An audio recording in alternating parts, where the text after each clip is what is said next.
Hello everyone.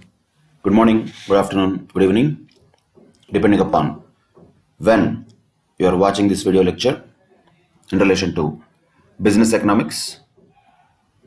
In the earlier sessions, after completion of Unit 1 of Chapter 1, we started Unit 2 of Chapter 1, in which we discussed about what is the central economic problem for any economy or society, what kind of questions any type of economic system should answer, namely what to produce, how to produce, and for whom to produce, and what provisions should be made for economic growth. So, these fundamental questions of any society shall be answered by the economic system, whatever the system that may be. So, it could be a capitalist economy or a socialist economy or a mixed economy. But the questions remain the same.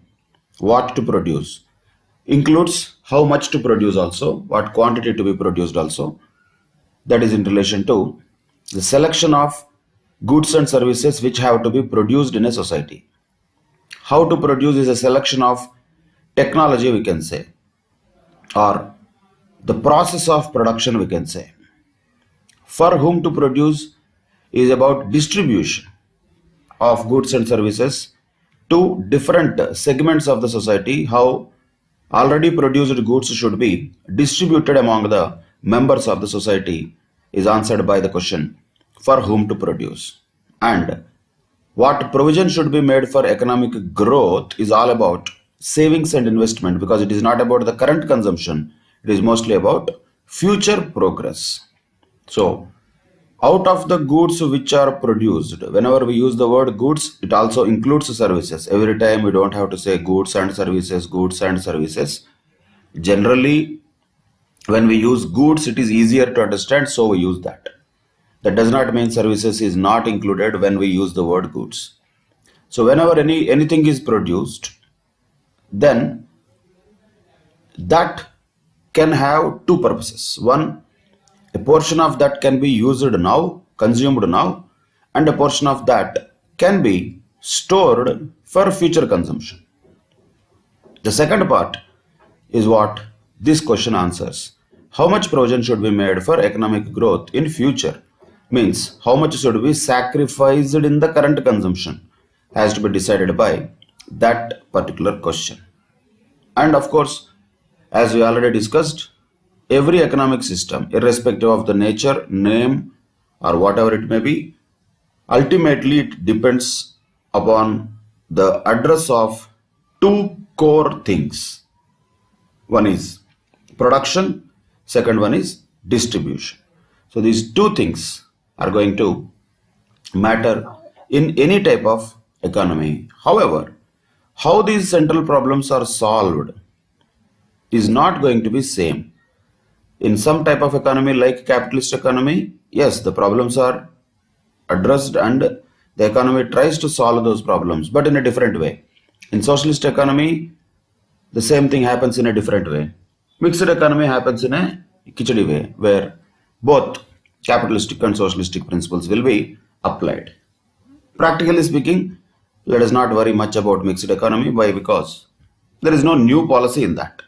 It is always about a mix of both capitalist economy and socialist economy. How much to be mixed, that can be the decision of the society. So nothing new actually to understand about mixed economy. There are no principles particularly governing mixed economy. However, in capitalist economy, there is a theory, there are certain principles, or we can call them as some characteristics which are all existent in a capitalist economy. Same way, there will be some characteristics or features of a socialist economy. Mixed economy contains both of them in whatever proportions the country would like to choose.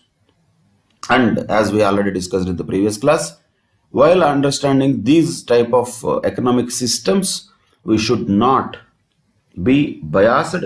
We should learn them very objectively, and at the same time, we should not be also in a wrong impression that really there is something called capitalism, really there is something called socialism that is both actually non-existing in the real world.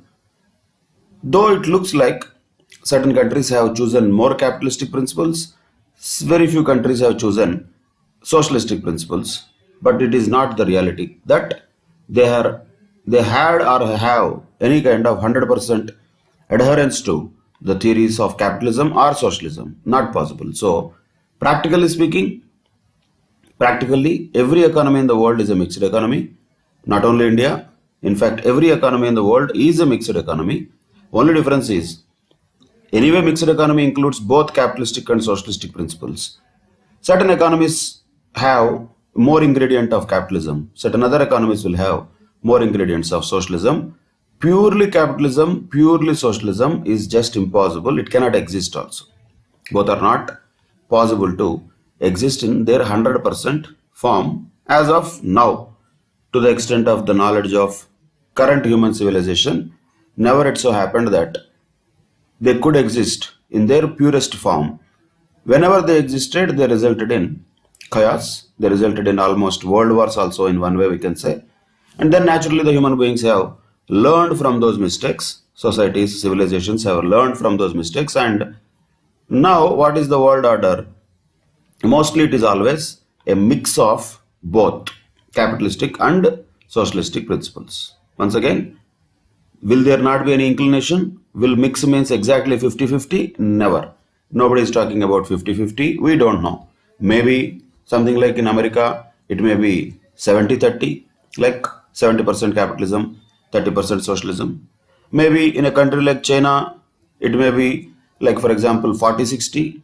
Let us say 40% capitalism or 60% socialism. Maybe countries like India, it is 50-50. It's all maybe.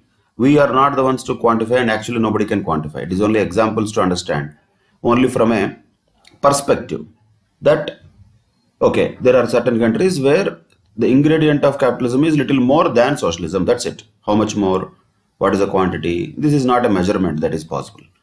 Same way, there are countries where socialism is little bit more predominantly visible. So how much more? Again, we cannot exactly tell that. So both types of economies, in essence, in reality, do not exist. Always, what exists in reality are mixed economy. However, every mixed economy naturally has to use certain socialistic principles and certain capitalistic principles also. So what is our job here is to identify, in theory, what are those capitalistic principles or features or characteristics of a capitalist economy. Same way, what are the characteristics of a socialist economy? And since these are two opposite, these two are completely opposite in nature. So we can very clearly say these two have a inverse relationship. If capitalism is in one direction, socialism will be in opposite direction. We have that relationship, which means whatever the advantage of capitalism is, that will become the disadvantage of socialism, and vice versa. Means disadvantage of capitalism becomes advantage of socialism. So both of them will have certain positives and negatives, like any theory, any philosophy, any theory in the world, any principle in the world will have both positives and negatives. Once again, I am repeating, it is now not our job to judge whether positives are more than negatives, negatives are more than positives, is it good or bad for society. It is none of our business. We may have our personal opinion, but we do not have any kind of influence over the society where we can decide this is better, that is not better, something like that. So it is the society or the country or the economy that decides which is better for them collectively. So no individual opinion generally matters. Does it mean individuals should not have opinions? I am not saying that. What I am only saying is, this is the time where we are supposed to learn the principles, not to judge them. That is one common precaution I usually give before understanding this theory of capitalist economies and socialist economies. Now let us start with capitalist economies. What are the features of them? And of course, in the existing global scenario, majorly throughout the world, what is the predominant economic system currently is definitely capitalism. No doubt about it. Most countries in the world are using capitalistic principles only. It is definitely predominant, no doubt about that. It is a force in the current global scenario. That is a fact. We just need to understand, or we just need to recognize that fact. We like it, we don't like it, that doesn't matter. But the reality is that capitalistic system is the predominant economic system currently. That is a fact. Which means what? Which means the means of production means the resources which are required for conducting the production process are owned and controlled by private individuals for profit. In a nutshell, that's what capitalism is all about. What is that? Simply private property. Capitalism allows private property to exist. Means any individual can own a property, and what can that property be? It could be anything. It could be land, it could be buildings, machinery, money, materials which are required for production. And if you just observe, all these M's are all part of the resources which are required for the production process. We can even sometimes call them as factors of production. What all factors of production will be there? Many factors will be there. In general, if we say land, yes, can it be owned by an individual as a private property? Absolutely possible in capitalistic societies. Can machines be owned by an individual? Yes, absolutely possible. Somebody can say, this land is mine. They can say that because private property is allowed. Machine is mine, he can say. It is my money, they can say. So when there is a private property principle in socialism, anybody can say this is mine, my word will be more in capitalism. So that is the main thing in relation to capitalism. And what is the driving force of capitalism? Simply is profit motive.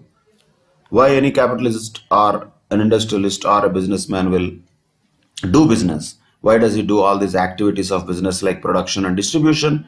Profit motive is the driving force. That is another feature of capitalism. Of course, all of them will have in detail, in points by point, what is the basic, we can say, backbone of capitalism and what are the features of capitalism. In detail, we will look at them. However, basically, what is that differentiating point? There are so many differentiating points, but when you go to the essence of it, what is the differentiating point between socialism and capitalism? We can conclude is that is basically the private property.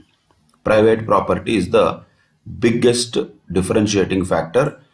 If in case of socialism is in existence in a society, private property will not be allowed. In case of capitalism, private property is allowed. That is a very core difference. Private property is allowed in capitalism. In socialism, it is not allowed. In socialism, for example, there is no private property. Every property belongs to public property only. Every property will be treated as public property only. Nobody can say this is my property. Everything, whether it is land, buildings, machinery, money, everything, it is ours. So it is always about the society's common property. So that's what socialism generally thinks about. Already some people are thinking, how is it possible and all. I told you, there is no real application of all these things exactly in the same way. There will be a mix always. So don't even think about the real application of these things. Just understand the features from a theoretical point of view more than a practical point of view. That is better learning process, particularly about these theories. There are hundreds of pages, actually thousands and lakhs of pages of books are written about these theories. And don't expect that you are going to understand them and apply them in real life just by knowing about them in some points here in ICA material. This is very a nutshell of what capitalism is all about or socialism is all about. What is the basic principles? That's it. The summary of everything, the essence of those things is given here. Keep that limitation there only. Don't try to expand it further is my suggestion. So what is the basic thing related to capitalism? One thing is private property. Second thing is profit motive. These are the two major things in relation to capitalistic society as features we can call them, right? And what happens in capitalism generally? Who will determine the economic activity? The businesses will determine the economic activity. There is no much role by the governments. Who will determine the economic activity? Economic activity once again means same production, distribution. Who will decide how much to produce, what to produce, everything. All the questions, for whom to produce, all these things, who will decide? In capitalistic societies, businesses will determine. They will determine the economic activity. So ideally what happens in capitalism is government has a very limited role in the management of economic affairs under this system. Government will not be involved much in the economic affairs under this system. So one way we can say the economy is in an autopilot mode. Government generally will not interfere except when there is a great problem or issue that has arisen, something like coronavirus recently, or in 2008 global financial crisis, the US government has induced huge amount of money into the market. So those things are all government interventions which will happen even in capitalistic societies, but not on a regular basis. Exceptionally only that happens. Ideally, normally, under regular circumstances, as per theory of capitalism, government should not interfere in the economic affairs of the system. Businesses themselves will determine the economic activity. Whatever happens to them, let it happen to them, is the general philosophy of capitalism. Once again, no particular examples can be taken where there is a pure capitalism. Though we generally talk about these countries as if they are capitalistic countries, US, UK, Germany, Japan, Singapore, etc., etc. However, there is nothing that any country can be called as pure form of capitalism. That is not possible. Yes, they do show some features of being a capitalist economy, yes. And they are a little bit more inclined towards a capitalist economy, yes. No doubt. They do have private property and profit motive being their driving force, yes.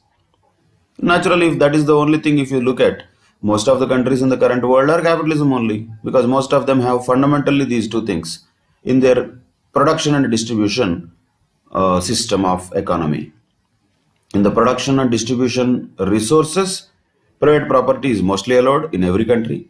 And whatever the organizations are there and individuals are there who are working in the production and distribution process, why are they doing? Profit motive. So if that is the sense, almost every country in the world we can say is a capitalist economy. However, we cannot call that as a pure form of capitalism, though mostly they are all capitalistic countries in this current scenario throughout the world. So compared to say 50-60 years back, definitely more countries have become capitalistic countries now.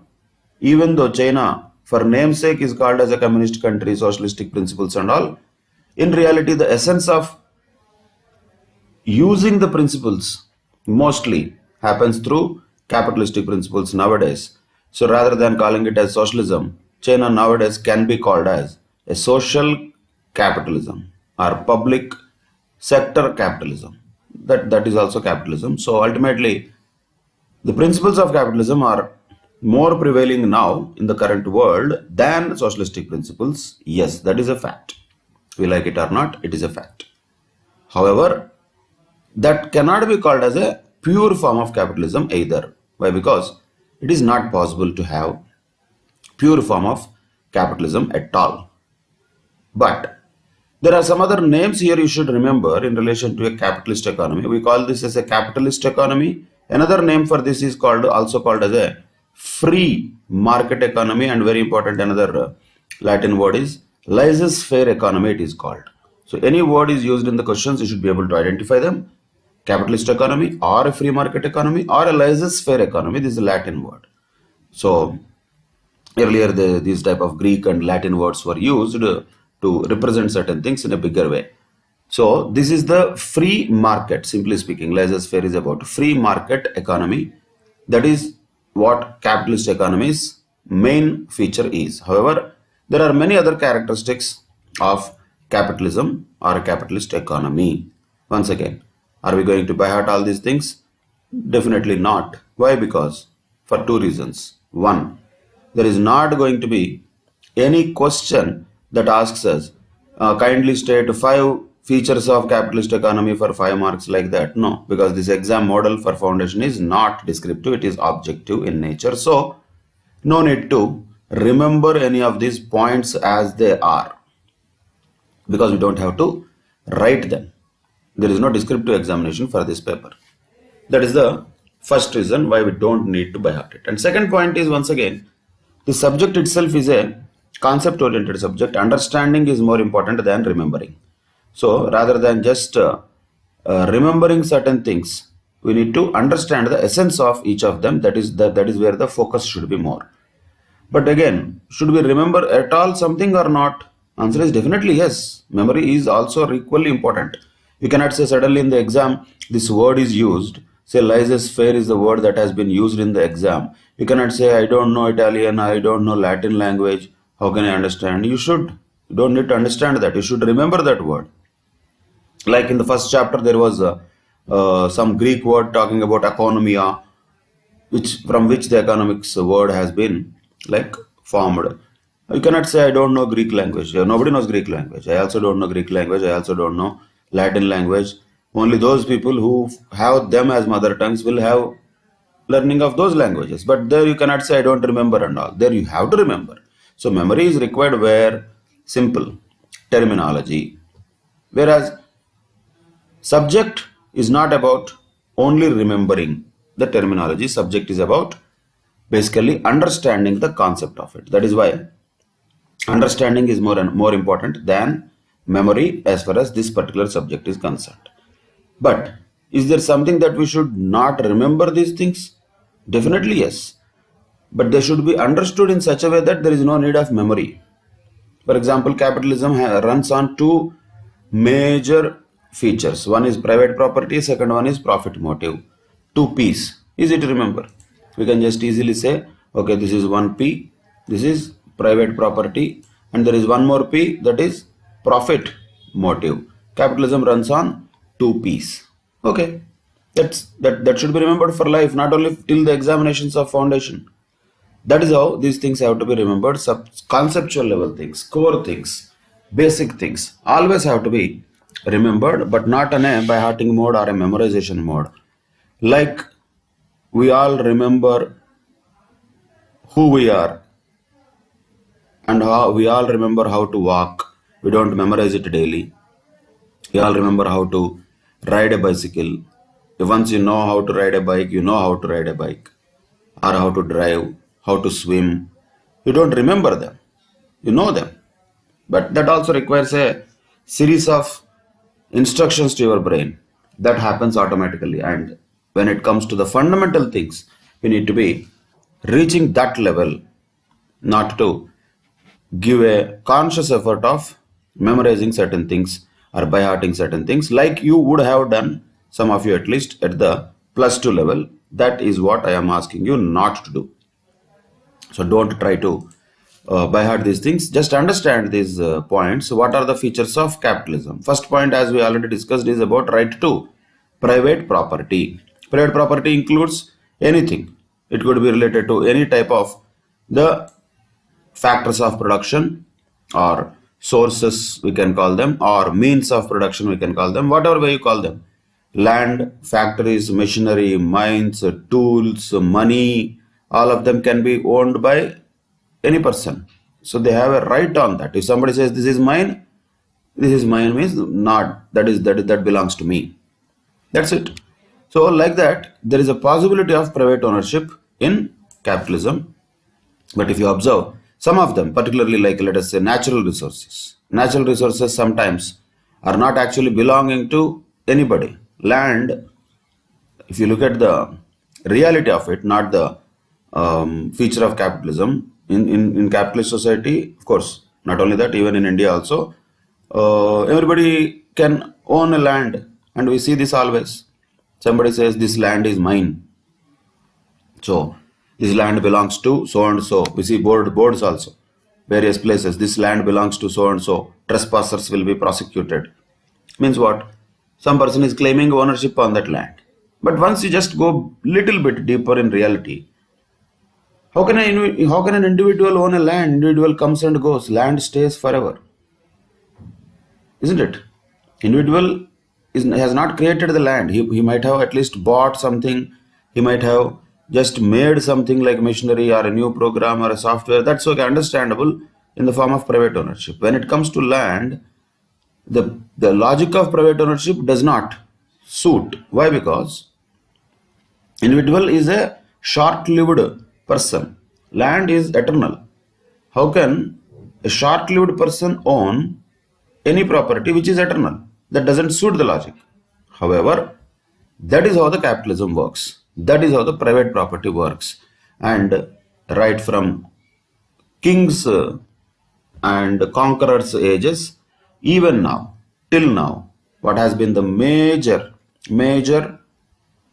one way we can say, the reason for conflict, why Alexander was trying to go and conquer the world, or why there were so many battles between different kings. It is all about ownership of land. I own this much land, your land belongs to me, I have control and purview on your land, is always the power, which has always been the case. And if you can extend it to the countries also, what is a country? We have drawn borders geographically, artificially, and we are saying this is our country, means our land. Like that, land is something which is natural resource, but human beings have made it in such a way that this belongs to me, this belongs to my people, and we are all dividing it according to our convenience. We can call that a country or a state or a district. For convenience it is one point, and for ownership it is another point. And like that, for every individual also, for every person also, there is a possibility that that person can say that this land belongs to me. This is my land, he can say. But practically the point is, he will come, he will put that board, this is my land. After a few years he will not be there, but land will be still there. And maybe it goes to their legal heirs. He will also put a board, this is my land. He will not be there, somebody else will come. Or they will sell to somebody and that land becomes the ownership, or the ownership of that land will be transferred to somebody else. So it only just transfers from person to person. Land will not go anywhere, it will stay there only. That is the nature of it. But though it is paradoxical, though it is very funny actually for a temporary traveler in this world to say that this belongs to me, still that is the reality of it. And that's what private ownership creates. And private ownership gives one way authority to a person to tell that this land belongs to me, this factory belongs to me, this machine belongs to me, mines, money, all these things are mine. They are all belonging to me. Like that any person can say in capitalism, there is no problem. So owners are free to use them in any manner, in whatever the way they like. That is their desire. So government may put some restrictions for the benefit of the society, but that does not interfere much in the process of utilizing these resources. No. Government will put restrictions. Don't think I have a private property means I can do any illegal activity on that private property. That is not possible. There will be rules, there will be acts, statutes, regulations.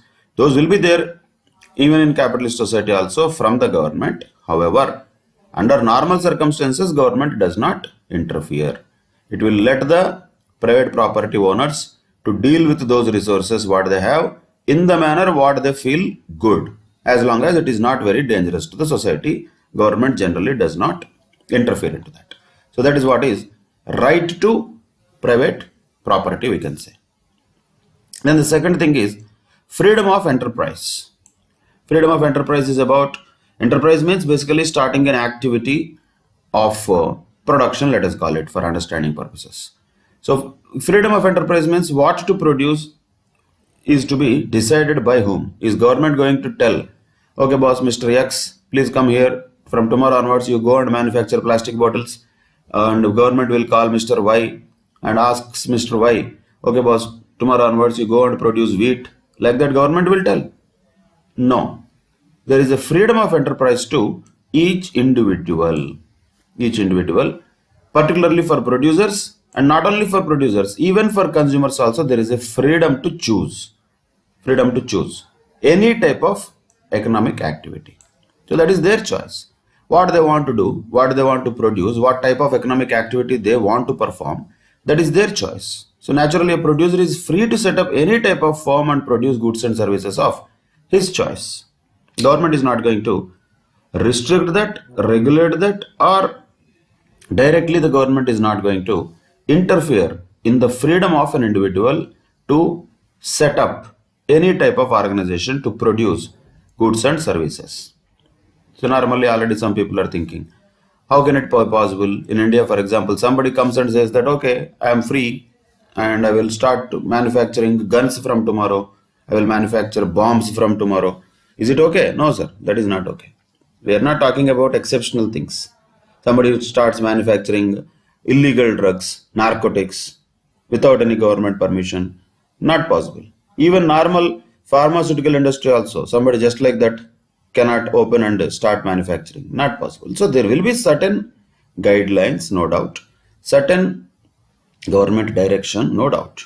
However, that does not mean government is interfering. That is a government's duty to have a overall monitoring of what people are doing. Having a overall monitoring is different. Interfering in the day-to-day affairs is different.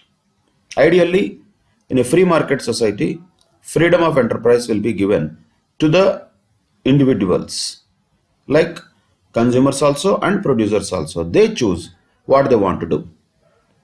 Whatever they want to do, they can do. Whatever does not mean illegal.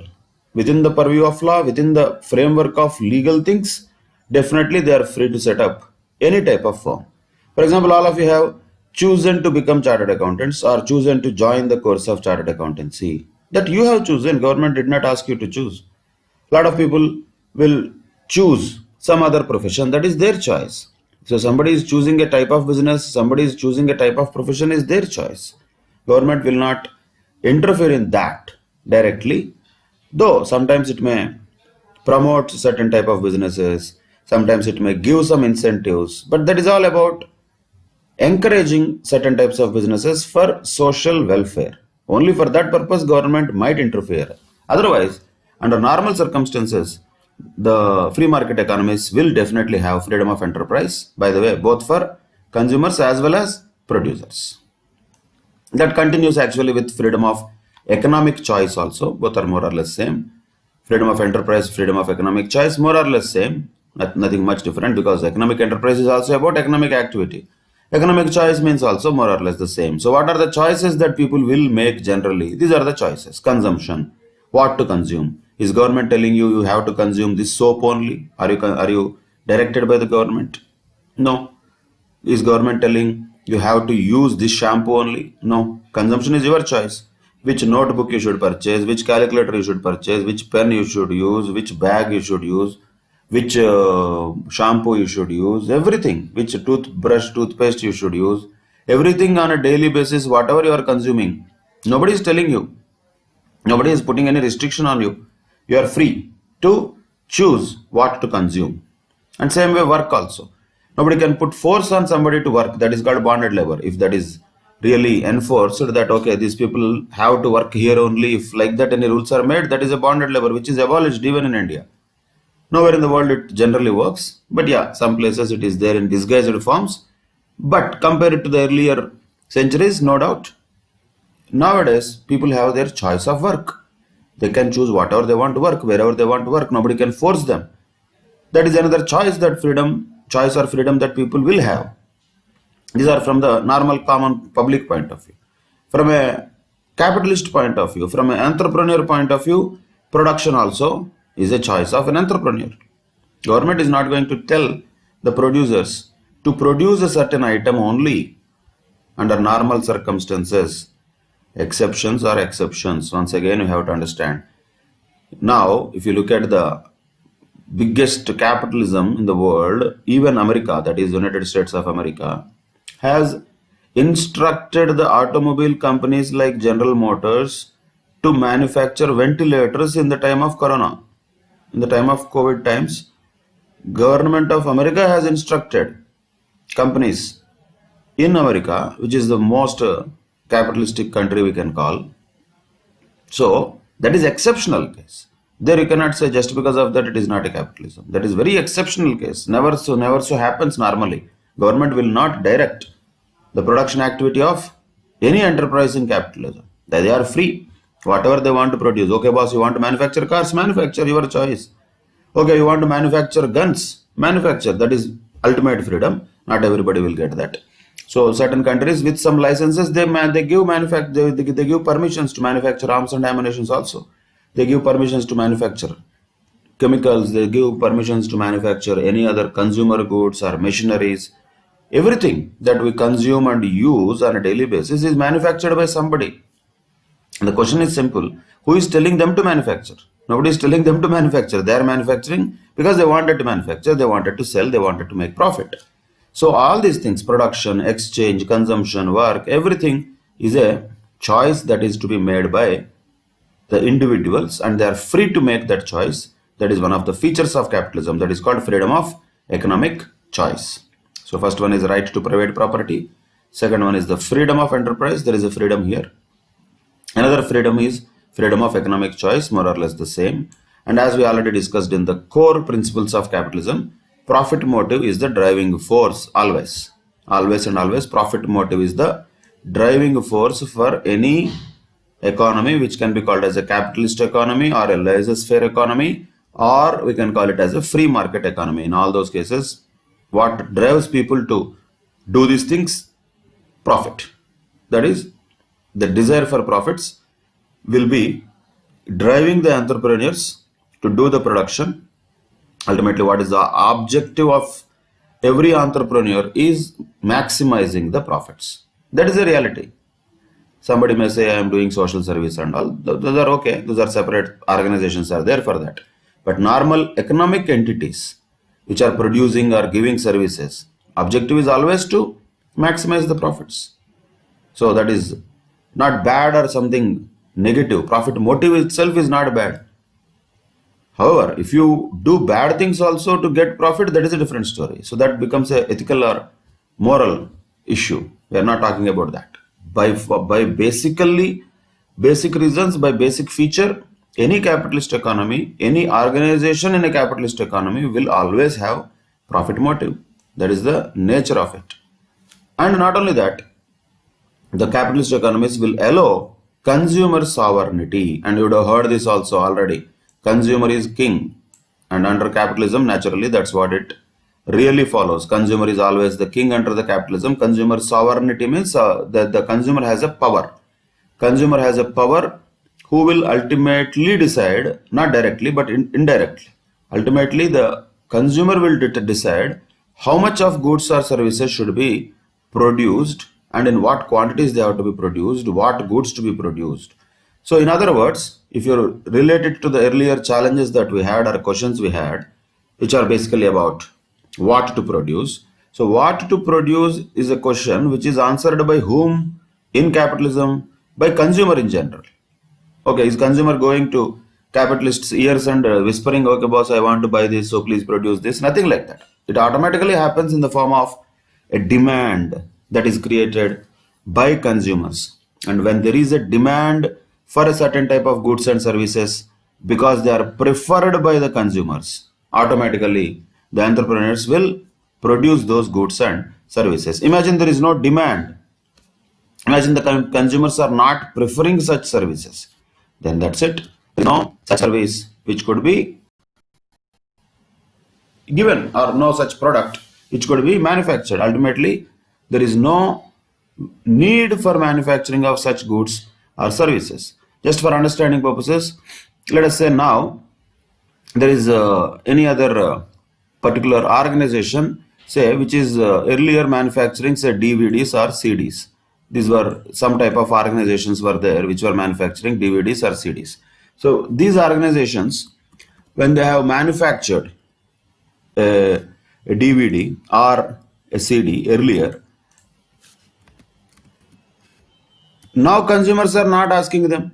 Consumers have literally nowadays chosen not to really worry about these type of products. So will the organizations still manufacture them? Will they really manufacture them still? Answer is no. Why? Because there is no demand for such type of products. So whether it is a CD or DVD, there is no demand for such type of products. So what happens? Naturally, nobody, no industrialist, no company will manufacture them. So the point is, once again, most important aspect here is all about what is the preference of the consumer. Whatever is preferred by the consumers, that only will be manufactured by the entrepreneurs. So naturally, who is directing the overall market? Ultimately, consumer. Ultimately, it is all consumer who will determine what to produce and how much to produce. They will direct the entrepreneur to increase or decrease the quantity of supply and quantity of production as well as distribution. So that is what we can call this as consumer sovereignty. And not only that, it can be a point of economic choice also. Sovereignty here can be understood as a choice also, because nobody can force a consumer to buy anything. Consumer is free to consume or use any kind of product or service that is their choice. Nobody can really force a consumer. That is also a consumer sovereignty. Then another feature of capitalism is competition.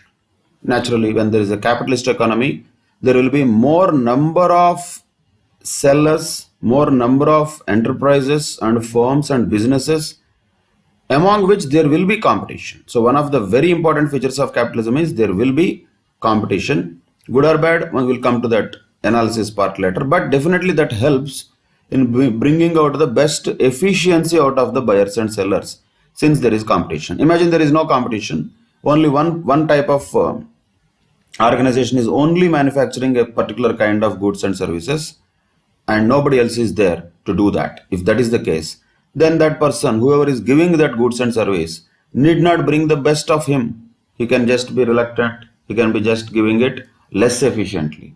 When there is competition, everyone wants to win. Everyone wants to have that spirit of winning. For that purpose, they improve their efficiency. That is quite natural, right? That is another feature of capitalism. And of course, as we have been talking about since the beginning, one of the other features or characteristics of capitalism is that absence of government interference. See, once we understand these features, some of them will be same thing, actually will be positive also, negative also. So once we understand features well, analysis of what is it and all is becoming easy. We'll go through those things quickly in the next classes.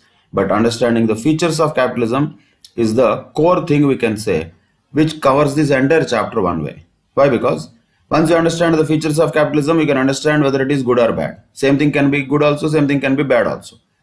If it is good, we call it good. If it is bad, we call it bad. And what is good for capitalism, that becomes bad for socialism. And what is bad for capitalism, that becomes good for socialism. And whatever the characteristic features we have about capitalism, reverse them.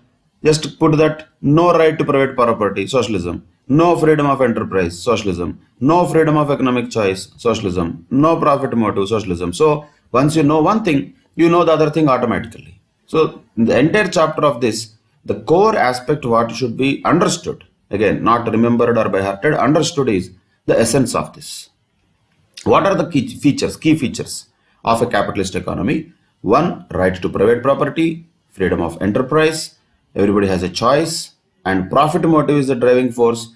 Consumer sovereignty exists because ultimately whatever is preferred by the consumer is what the producers have to cater. No option for them in capitalism. And competition is a very important feature of capitalism, which brings out better efficiency and better or efficient usage of resources. And another very important factor is, in capitalism, absence of government interference will be there. Of course, as we already discussed, there is nothing called as pure capitalist economy. That is why you cannot find any place where there is an absolute absence of government interference. Not possible. There will be in reality some government interference. However, from theory point of view, not really.